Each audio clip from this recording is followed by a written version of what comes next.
মুআজ্জাজ মুহতারাম মুসলিমিন کرام, আল্লাহ তাআলার কাছে লাখো কোটি শুকরিয়া যিনি আপনাকে আমাকে দুনিয়ার সমস্ত ফিতনা ফাসাদ থেকে, দুনিয়ার সমস্ত খারাপ কাজ থেকে বিরত রেখে আল্লাহর ঘর মসজিদে আসার বসার তৌফিক দান করেছেন। সকলেই একবার বলে আলহামদুলিল্লাহ। আওয়াজ কিন্তু একদম কম হয়েছে। আপনারা আসছেন সবের নিয়ে বসে থাকার জন্য, আপনারা আসছেন সবের নিয়ে বসে থাকার জন্য না কিছু শিক্ষা করার জন্য। আল্লাহ তাআলাকে মায়া মহব্বত করে এই মসজিদে আসার বসার তৌফিক দান করেছেন। সকলে একবার আওয়াজ করে আলহামদুলিল্লাহ। কি আপনারা খুশি না? আপনারা আসতে পেরে আপনি খুশি না? আরে তাকায় দেখেন না, এখন পর্যন্ত হসপিটালে গড়াগড়ি করে আসে নাই, কথা বলেন আসে নাই, আসে না? আওয়াজ তো হবে, কথা বলেন। এখন পর্যন্ত মানুষ আছে যারা ক্যান্সার রোগে আক্রান্ত, অপারেশন করে প্যারালাইসিস ক্যান্সার হসপিটালে শুয়ে আছে, তারা চেষ্টা করলো নামাজ আসতে পারবেন? পারবেন? সারা জীবন যত শুকর আদায় করেন ওই শুকর কখনো জীবন কখনো শেষ হবে না। এত নিয়ামত আল্লাহ তাআলা সুস্থতা দান করেছে। যখন কোনো মানুষ অসুস্থ থাকে সে বুঝে, তাকে জিজ্ঞেস করে সুস্থতার নিয়ামত কি পরিমাণ মহব্বত, কি পরিমাণ শান্তি, সুস্থতা। আপনাকে শহরের ছেলের মধ্যে, শহরের কাজের মধ্যে ভয় থাকলেও শান্তি লাগবে না অসুস্থ থাকে। এই যে নমরুদ বাদশা ছিল, মশার কামড়ে মাথা ব্যথা করে, আল্লাহ তাআলা সিস্টেম বানাইছে রাজ কোন জুতার বারে টাকা দুনিয়া থেকে বিদায় দিচ্ছে। আমরা তো ওই নবী, আমাদের নবী হচ্ছে শেষ নবী। শেষ নবী না সন্দেহ আছে? আমাদের নবীদের শেষ নবী, তাতে কোনো সন্দেহ আছে? সন্দেহ আছে? সন্দেহ নাই। আমাদের নবী শেষ, এখন পর্যন্ত আর কোন নবী রাসূল আসবেন না। আল্লাহ তাআলা বলেন মা কানা মুহাম্মাদুন আবা আহাদিন মিন রিজালিকুম ওয়ালাকিন রাসূলুল্লাহি খাতামান নাবিয়্যিন। খতম করে দিয়েছে, আমাদের নবীর পর আর কোন নবী আসবে না। আমাদের নবীর কি পরিমাণ সম্মান, কি পরিমাণ ইজ্জত। আল্লাহর পরে যাকে সম্মান করতে হবে, যাকে ইজ্জত করতে হবে, তিনি হচ্ছেন আমাদের রাসূল। সুবহানাল্লাহ। আল্লাহর পর যাকে বেশি পরিমাণ ইজ্জত সম্মান দেওয়া লাগবে তিনি হচ্ছেন আমাদেরকে রাসূল। আল্লাহ তাআলা মা বাপ বলেন নাই, কোন এমপি মন্ত্রী ব্যারিস্টারের কথা বলেন নাই, বলেছেন কার কথা? রাসূলের কথা। কার কথা? রাসূলের কথা। আল্লাহ তাআলা পৃথিবীর মধ্যে যুগের পরে যুগ নবী এবং রাসূল প্রেরণ করেছেন। আল্লাহ তাআলা জিবরাইল আলাইহিস সালামকে প্রত্যেক নবী রাসূলের গণের সাথে, প্রত্যেক নবী গণের কাছে একবার, দুইবার, তিনবার, চারবার, সর্বোচ্চ 400 বার আল্লাহ তাআলা ওহীর মাধ্যমে জিবরাইল আলাইহিস সালামকে পাঠাইলেন। সব নবীগণ সবার কাছে জিবরাইল আলাইহিস সালাম চলে গেলেন ওহী নিয়ে। তিনবার, চারবার, পাঁচবার, সর্বোচ্চ 400 বার আল্লাহ তাআলা জিবরাইলকে পাঠাইলেন। সব নবীগণের জিবরাইল আলাইহিস সালাম গেলেন, কতবার গিয়েছেন সব একখানা জমা করে যে পরিমাণ গিয়েছেন আমাদের নবী রাসূল সাল্লাল্লাহু আলাইহি ওয়াসাল্লাম আল্লাহ তাআলা বানাইছেন। আল্লাহ তাআলা পৃথিবীর মধ্যে আগমন করেছেন।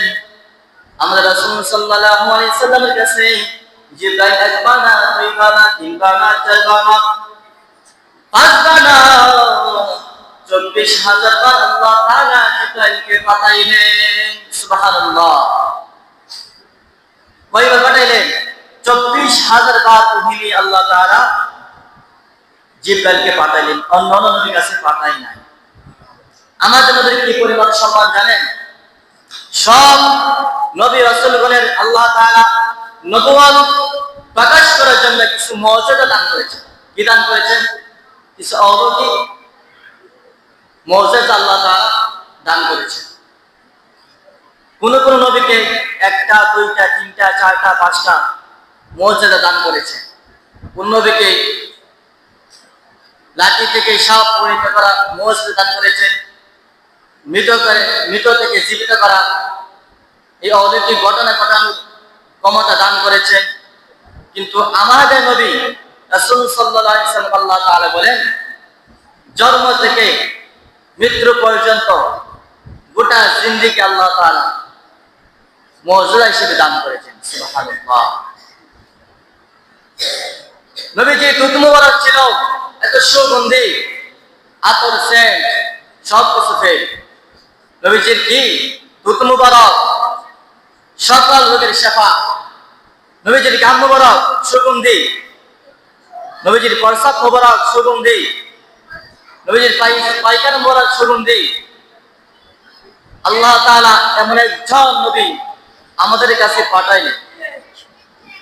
12ই রবিউল আউয়াল আল্লাহ তাআলা এই মাসের মধ্যে, এই দিনের মধ্যে আল্লাহ তাআলা নবীকে এই দুনিয়াতে পাঠালেন। সুবহানাল্লাহ। যেই নবী আসলে আমরা এত শান্তি আমরা পাইতাম না, এত সৌন্দর্য চেহারা আমরা পাইতাম না, এত সুন্দর পৃথিবী আমরা পাইতাম না। অন্যান্য নবীরা গুনাহ করলে আল্লাহ তাআলা সাথে সাথে শাস্তি দিতেন, কিন্তু আমাদের নবীর উসিলায়, আমাদের নবীর মহব্বতে কিন্তু আল্লাহ তাআলা আমরা শত গুনাহ করার পরও আল্লাহ তাআলা আমাদেরকে শাস্তি দেন না। আবু জাহেল নবীকে জিজ্ঞেস করলেন, ভাতিজা আমার, তোমাকে আমি নবী হিসেবে মানবো যদি আমার কয়েকটা কথার প্রশ্নের জবাব দাও। কি দাও? প্রশ্নের জবাব দাও। আবু জাহেল বলেন, ও ভাতিজা আমার, তোমাকে আমি নবী হিসেবে গ্রহণ করব, নবী হিসেবে মানব যদি তোমার নবুয়ত প্রকাশ করার জন্য একটি গাছ তোমাকে সাক্ষী দেয়। যে গাছ কথা বলতে পারে না, গাছে কথা বলতে পারে? যে গাছ কথা বলতে পারে না, ওই গাছ তুমি নবীর পক্ষে সাক্ষী দেয়, তাহলে আমি মানব তুমি একজন নবী, না হয় মানব না। রাসূল সাল্লাল্লাহু আলাইহি সাল্লাম বলেন, কোন গাছটা সাক্ষী দিলে আপনি মানবেন? বলছেন, ওই গাছটা অনেক দূর, ওই গাছটা সাক্ষী দেয়, তাহলে আমি মানবো আপনি একজন নবী। রাসূল পাক সাল্লাল্লাহু আলাইহি সাল্লাম বলেন, ও চাচা আমার, তাহলে কি গাছটি ওই কান থেকে সাক্ষী দিলে চলবে, নাকি গাছটা আমাদের সামনে আসলে সাক্ষী দিলে চলবে? আবু জাহেল বলেন, গাছ তো ওই কান থেকে হেঁটে হেঁটে এখানে আসে, তাহলে তার ভালো কথা। নবীজি গাছকে ইশারা করেন, গাছ চলে আসো। নবীজি ইশারা করতে দেরি, গাছ মাটি সহ নবীজির কাছে আসতে দেরি হয় না। সুবহানাল্লাহ। নবীজির কথা শুনিয়া, নবীজির ইশারা শুনিয়া গাছ সামনে চলে আসলো। সামনে এসে কালিমা পড়তে লাগলো, লা ইলাহা ইল্লাল্লাহ মুহাম্মাদুর রাসূলুল্লাহ, আল্লাহ তাআলা ছাড়া আর কোনো মাবুদ নাই, হযরত মুহাম্মদ সাল্লাল্লাহু আলাইহি ওয়াসাল্লাম আল্লাহ তাআলার রাসূল, এতে কোনো সন্দেহ নাই। সুবহানাল্লাহ। আবু জাহেল বলেন, নবী জামার, আমার হাতের মুষ্টির মধ্যে কি আছে ভাতিজা? যদি তুমি বলতে পারো তাহলে আমি কালিমা গ্রহণ করব, তোমাকে নবী হিসাবে মানব। যদি আমার হাতের মধ্যে কি রয়েছে বলতে পারেন, তাহলে আমি আপনাকে নবী হিসেবে মানব, শেষ নবী হিসেবে মানব। নবী আমার ডাক দিয়ে বললেন, চাচা আমার, আমি বলবো নাকি তোমার হাতের মধ্যে যেটা আছে ওইটাই বলে দিবে? আবু জাহেল বলেন, তাহলে তারও বেশি বালা, আমার হাতের মধ্যে কি আছে বলো না, একটু বলো কি আছে। নবীজি ইশারা করলেন, আবু জাহেলের হাত থেকে পাথর কালিমা পড়তে লাগলেন। সুবহানাল্লাহ। আবু জাহেল দিকে অবাক হয়ে গেলেন, মনে মনে বিশ্বাস করে, কিন্তু আবু জাহেল একটু মনে মনে বিশ্বাস করে কিন্তু প্রকাশ্যে মানে না। আবু জাহেল বলেন, ও ভাতিজা আমার শুনো, আপনি এমন একটি অলৌকিক ঘটনা দেখেন যে ঘটনার মাধ্যমে আমি বিশ্বাস করতে পারি তুমি একজন রাসূল। আবু জাহেল বলেন, আপনি একটা অলৌকিক ঘটনা দেখান যে ঘটনার মাধ্যমে আমি আবু জাহেল কালিমা গ্রহণে বাধ্য হই, কালিমা মানি, আপনাকে মানি। রাসূল সাল্লাল্লাহু আলাইহি ওয়াসাল্লাম বলেন, চাচা আমার ওই ঘটনা কি জমিনের মধ্যে দেখাইবো নাকি আসমানের মধ্যে দেখাইবো? আবু জাহেল বলেন, যদি আসমানের মধ্যে দেখানো হয় তাহলে তো আরো অনেক ভালো হয়। আল্লাহ রাসূল সাল্লাল্লাহু আলাইহি ওয়াসাল্লাম চন্দ্রকে, আকাশের চন্দ্রকে ইশারা করলেন, আকাশের চন্দ্র দুইটা ভাগ হয়ে গেল। সুবহানাল্লাহ। কয়টা ভাগ? কয়টা? দুইটা ভাগ হয়ে গেল নবীজির হাতের ইশারায়। আবু জাহেল দেখলো, মনে মনে বিশ্বাস করলো, কিন্তু প্রকাশ্যে ঈমান আনে না, মানে না। আল্লাহ তাআলা আবু জাহেলের মধ্যে মোহর মারা দিছে, কখনো সে ঈমান আনবে না।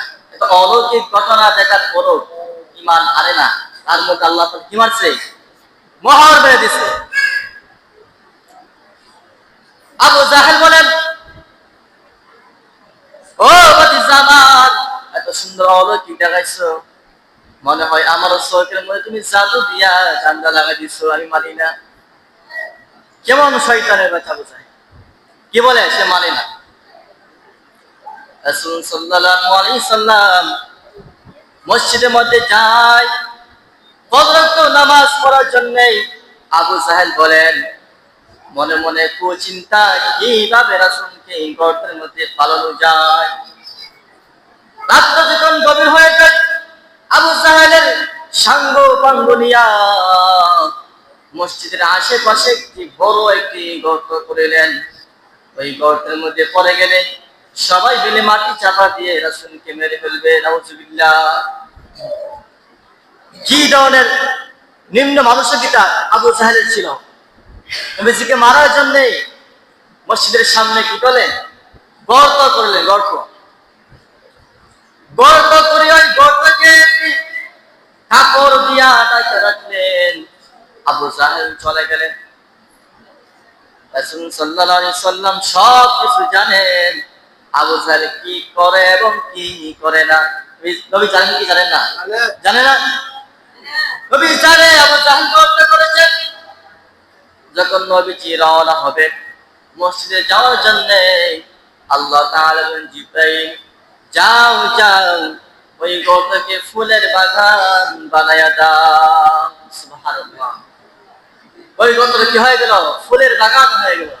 নবী নামাজ পড়লেন, নামাজ পড়ে চলে আসলে আবু জাহেল বলেন, মনে হয় এই গর্তের মধ্যে পড়ে গেছে, আমরা যাই, মাটি চাপা দিয়ে এখানে দুনিয়া থেকে বাহির করে দিব, দুনিয়া থেকে বিদায় করে দিব। আবু জাহেল যেমনি ভাবে মাটি চাপা দিবে, মাটি চাপা দিতে গিয়ে আবু জাহেল গর্তের মধ্যে পড়ে গেল।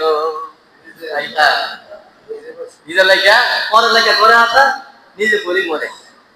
আবু জাহেল পড়ে গেল গর্তের মধ্যে। মানুষকে বললেন, ওই তাড়াতাড়ি উঠা, আমারে লোকজন দেখলে মন্দ বলবেন, শরম পাবো, তাড়াতাড়ি উঠা। মানুষ যখন হাত দিয়ে ধরে, এক হাত বাকি থাকে, কয় হাত? এক হাত বাকি থাকে, ধরতে পারে না। আবু জাহেল বলেন, তাড়াতাড়ি রশি নিয়ে আসো, রশি, তাড়াতাড়ি রশি নিয়ে আসো। রশি দিল, যতটুকু রশি দেয় ততটুকু আবার ভাগ থাকে।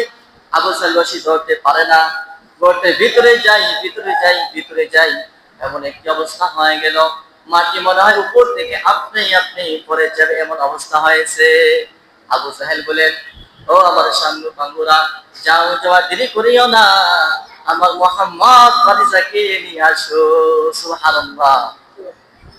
মহান ভাবতেছে, রে গান বলছি কি বই, এত কিছু করার পরে যে উত্তরতা আছি না, আমার বাতিসা ছাড়া এই কাজ আর পক্ষে সম্ভব না।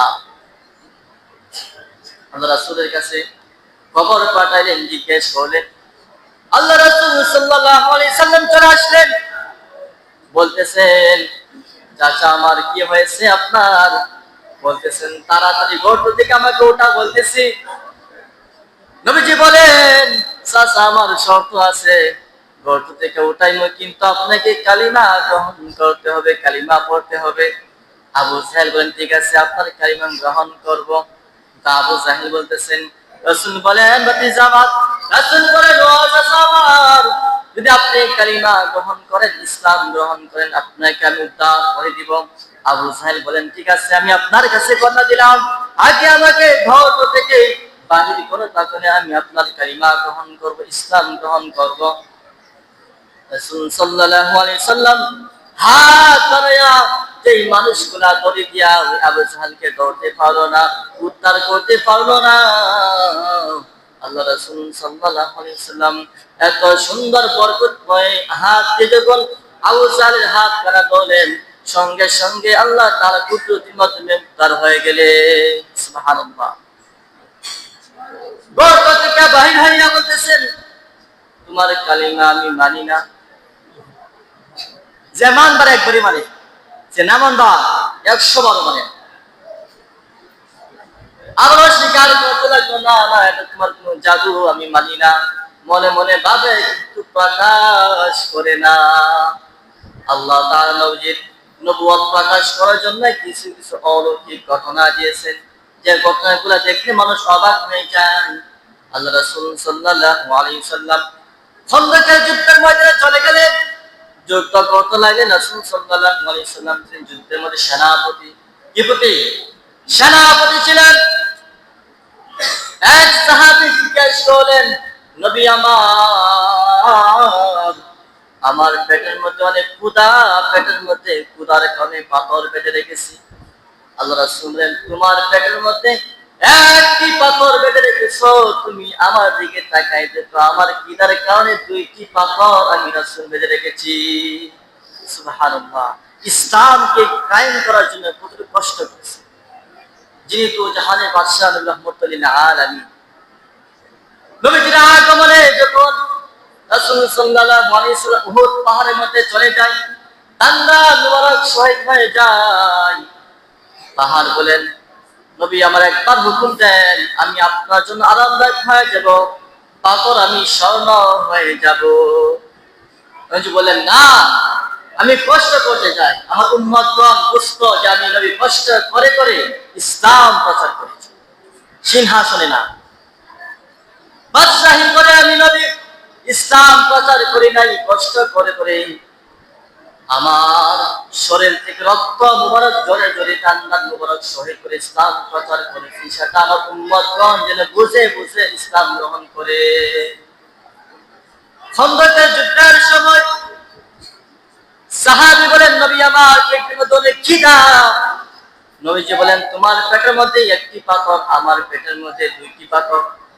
জাবের রাদিয়াল্লাহু তাআলা নামে এক সাহাবী দেখলেন, বলতেছেন, আমার বাড়ি অনেক কাছে, আজকে যদি আমি আমার রাসূলকে দাওয়াত করে এক বেলা খাবার বিলাইতে পারি, আমার জীবন ধন্য হয়ে যাবে।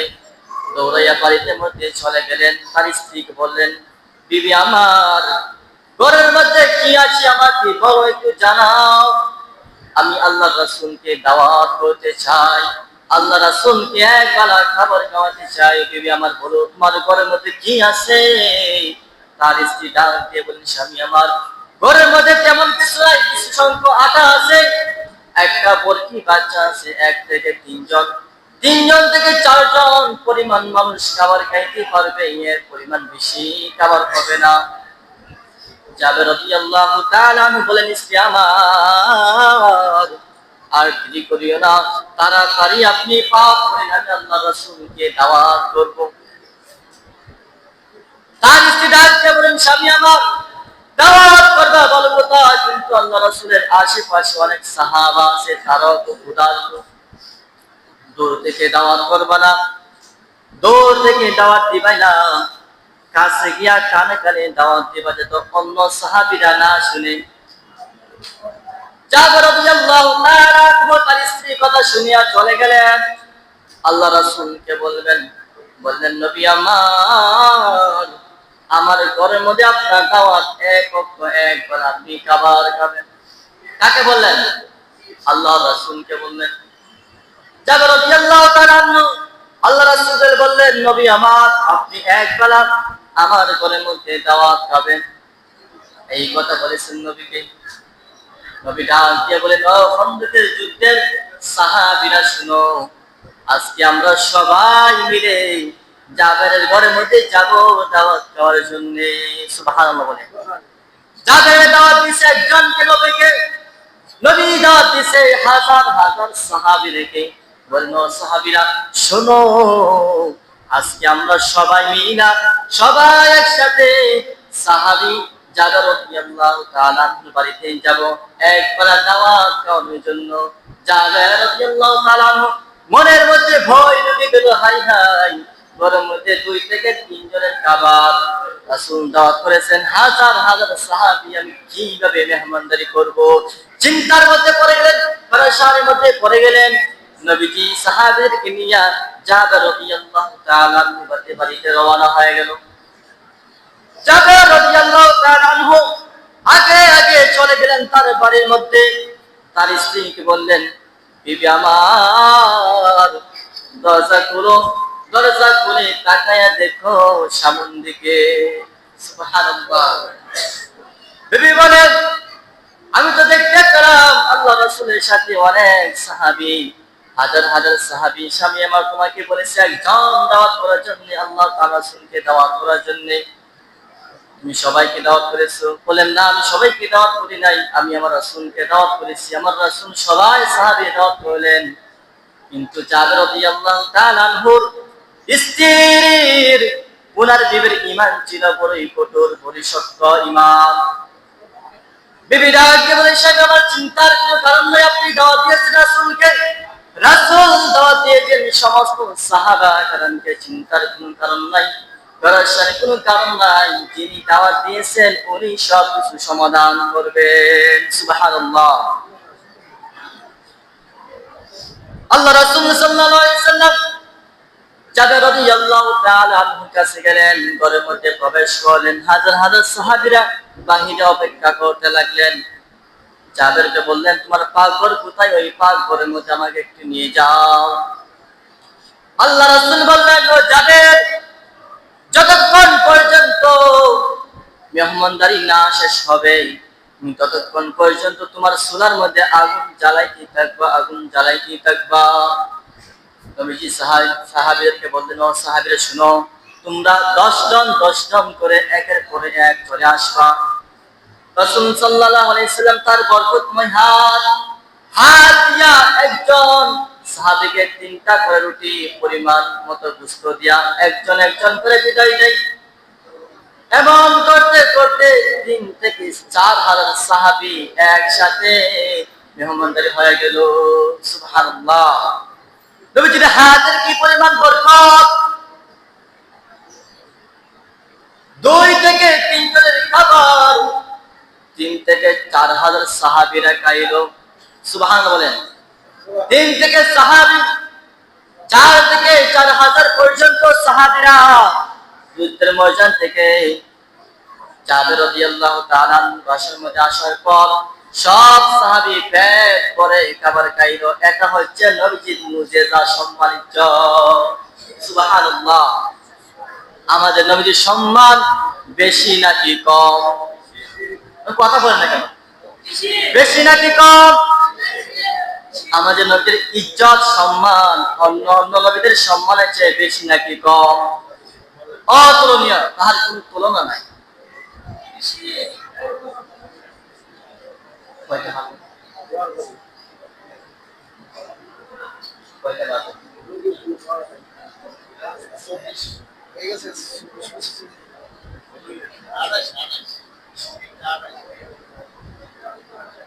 নবীজির গুণগান সম্মান রাতের দিন রাত চলে যাবে, নবীজির গুণগান শেষ হবে না। কেমন নবী জানেন? যে নবীজির হাতের বরকতে 3-4 জনের খাবার 3 থেকে 4,000 সাহাবীরা খায়। সুবহানাল্লাহ। এটা হচ্ছে নবীজির মুজিজা, নবীজির সম্মান আল্লাহ তাআলা দিয়েছে। আমরা মানুষ অবাক হচ্ছে কেন আজকে আমাদের ভিতরে নবীর সম্মান নাই, ইজ্জত নাই, নবীর সুন্নাত নাই, নামাজে দাঁড়ে হাসও নাই। একজন নামাজ পড়লো তো তার সুন্নাত পালন করবে, ঠিক আছে না? কিন্তু এমন মানুষ আছে যারা নামাজ পড়ে না বিভিন্ন ব্যস্ততার কারণে। কিন্তু যদি কোনো মুসলমান ইহুদি নাসারা যদি নবীকে কটূক্তি করে ভিন্ন পরিমাণ কথা বলে, কোনো মানুষ তাকে সাথ দিবে না। দিবে? সাথ দিবে না। আমলের মধ্যে গাফি থাকতে পারে, কিন্তু নবীজি ইজ্জত সম্মান নিয়ে যারা টানাটানি করবে তাদের গর্দান চলে যাবে। ঠিক কিনা? আজকে হলো 12ই রবিউল আউয়াল, নবীজির কে দিন? আগমনের দিন। কে দিন? আগমনের দিন। এই দিনে নবীজি আগমন করেছে, নবীজির জন্মের দিন। অনেক মানুষ জিজ্ঞেস করে আমরা জন্মদিন পালন করি, কিন্তু আমরা এখানে মৃত্যুবার্ষিক পালন করি না। এই দিনে কিন্তু নবীজির মৃত্যুবার্ষিক, নবীজির জন্মের দিন। হায়রে মুসলমান, আমরা নবী হলে হায়াতুন নবী। নবীরা কি মরে? নবীরা কি মরে? সকল নবীগণ নিজ নিজ রওজার মধ্যে জিন্দা। সুবহানাল্লাহ। তারা নামাজ পড়ে, আল্লাহ তাআলা রিজিক দেন, তারা নামাজ পড়ে জিন্দা। তো জিন্দাটা কখনো মৃত্যুবার্ষিক হইতে পারে। মৃত্যুবার্ষিক আমাদের যারা মা বাপ দাদা দাদি যারা মরছে তাদের ইন্তিকালের জন্য মৃত্যুবার্ষিক পালন করা হয়। কিন্তু আমাদের নবী হচ্ছে হায়াতুন নবী, নূর নবী, তার মৃত্যুবার্ষিক না জন্মের তারিখ পালন করা আমার জন্য উচিত।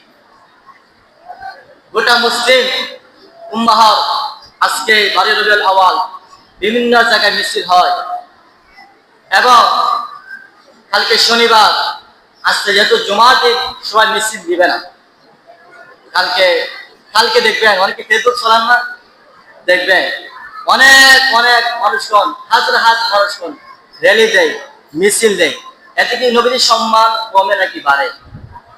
কথা বলেন। নবীর সম্মান কি কমে নাকি বাড়ে? যখন কোনো ব্যক্তি বলে নারে তাকবীর আল্লাহু আকবার, নারে রিসালাত, ইয়া রাসূলুল্লাহ, নবীর সম্মান কি কমলো নাকি বাড়লো? কথা বলেন না কেন? কমলো নাকি বাড়লো? বাড়লো না। নবীর সম্মান যেইভাবে বাড়ে সেইভাবেই করা উচিত। প্রত্যেক মুসলমানদের উচিত, তাহলে আমল করলেই চলবে না, নবীর সম্মানটাকে ধরে রাখতে হবে। যখন কোন মুসলিম রাস্তাতে মিছিল নেবে, মানুষগণ বলা বলি করবে। আজকে এমন মানুষ আছে, আজকে যে নবীর জন্ম তারিখ সেটা কি জানে? জানে সেটা? জানে সেটা যে নবীর আগমনে আমরা যে বড় ঈদ, শুরু ঈদ, যে বিভিন্ন ঈদ খুশি আমরা যে পাই, ঈদে পালন করি, কার জন্যে? নবীজির জন্য। কার জন্যে? নবীজি না আসলে আল্লাহ তাআলা কিছুই সৃষ্টি করতেন না। ওই নবীজির আগমনের দিন আমরা খুশি নেবে দা, খুশি নেবে দা, খুশি। আজকে জুমার পর আমি গত জুমায় কালেকশন করেছিলাম ব্যানার বানানোর জন্য। সবাই দেখছেন ব্যানারটা বানাইছি। 800 টাকা খরচ গেছে, আর কিছু টাকা রয়ে গেছে, তা বলে কান্দ। আর আজকে জুমার পর ছাত্র আছে, আপনারা যারা আছেন সবাই মিলে একটা র্যালি দেওয়ার জন্য। আপনাকে রাজি নেই? হাত তুলে রাজি নেই? আজকে জুমার পর সবাই আমরা একটা মিছিল দিব, আমরা বুঝিয়ে দিব যে আজকে নবীজির জন্মের দিন। ঠিক কিনা বলে? এমন মানুষ আছে তারা জানে না আজকে নবীর জন্মের দিন, তা জানে? কথা বলেন, জানে? যা জানে ওকে আপনি মিছিল দিবেন, নারে তাকবীর আল্লাহু আকবার, নারে রিসালাত, ইয়া রাসূলুল্লাহ, ইয়া রাসূলুল্লাহ, কত বড় সম্মানিত নাম। সবাই জানবে আজকে নবীজির আগমনের দিন, জন্মের দিন, তার জন্য তারা র্যালি করে মিছিল দেয়। সুবহানাল্লাহ বলেন। আচ্ছা, আপনারা কি রাসূলকে মহব্বত করেন না? কথা বলেন, মহব্বত করেন না? রাসূলকে ভালোবাসেন না? বাসেন কিনা? মুখেই বাসে চলবে না, সেটা প্রমাণ দেওয়া লাগবে।